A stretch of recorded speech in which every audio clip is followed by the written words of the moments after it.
Sir usually అమ్మాయిలు వెళ్ళి ఒక కంప్లైంట్ ఇవ్వగానే పోలీస్ స్టేషన్లో at least they will consider whether ఇందులో ఏదైనా కంప్లైంట్ నిజంగానే మనము ఎఫ్ఐఆర్ చేసేది ఉందా లేదా అని.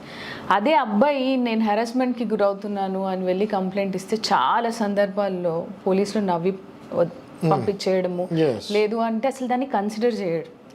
అట్లాంటి సందర్భాల్లో వీళ్ళకి ఎటువంటి రెమెడీ ఉంది సార్ ఆల్టర్నేట్? మనం తీసుకుంటే పోలీస్ వాళ్ళు కూడా పబ్లిక్ సర్వెంట్ కిందకే వస్తారు. ఓకే, వాళ్ళకి ఏమవుతుంది అంటే రోజు విపరీతమైన గొడవలు. పబ్లిక్ అంటే ఏంటి, పాపులేషన్ ఎక్కువ, మనకి విపరీతమైన కంప్లైంట్స్ ప్రతి పోలీస్ స్టేషన్కి రోజు వస్తూనే ఉంటాయి. అయితే ప్రతి కంప్లైంట్ వాళ్ళు బుక్ చేసేదానికి కుదరదు, అది పాసిబుల్ కాదు.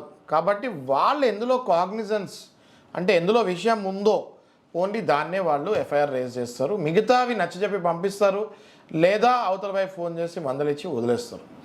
కానీ అలాంటి సందర్భాల్లో కొన్ని ఇంపార్టెంట్ కేసెస్ మిస్ అవుతూ ఉంటారు. కానీ అది మానవులు కాబట్టి, వాళ్ళు కూడా మనుషులు కాబట్టి అన్నీ హ్యాండిల్ చేయలేరు. కాబట్టి అప్పుడప్పుడు కొన్ని ఇంపార్టెంట్వి వాళ్ళు కూడా వదిలేస్తాం జరుగుతూ ఉంటుంది. అలాంటప్పుడే ఎవరైతే ఈ కేసు నాకు చాలా ఇంపార్టెంట్, పోలీసు వాళ్ళు తీసుకోవట్లేదు, వాళ్ళకి టైం లేక కానీ నెగ్లిజెన్సీ కానీ 100% వాళ్ళు ఆ కేసు డీటెయిల్స్ పట్టుకొని మంచి అడ్వకేట్ దగ్గరికి వెళ్తే సెక్షన్ 200 సిఆర్పిసి అనుకుంటా, దాని ప్రకారం మనం కోర్టుకి వెళ్ళి ప్రైవేట్ కంప్లైంట్ కనుక ఫైల్ చేస్తే ఆ ఎవరైతే కంప్లైంట్ ఇచ్చారో బాధితుడు, ఆ బాధితుడిని కోర్టుకి జడ్జి గారు పిలుస్తారు. పిలిచి జడ్జి గారే పర్సనల్గా ఆయన దగ్గర నుంచి వింటారు.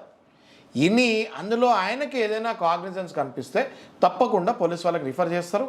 పోలీసు వాళ్ళు కూడా శిరసావాచు అది తీసుకొని ఎఫ్ఐఆర్ చేస్తారు. దాని తర్వాత ప్రాసెస్ కూడా కంటిన్యూ అవుతుంది.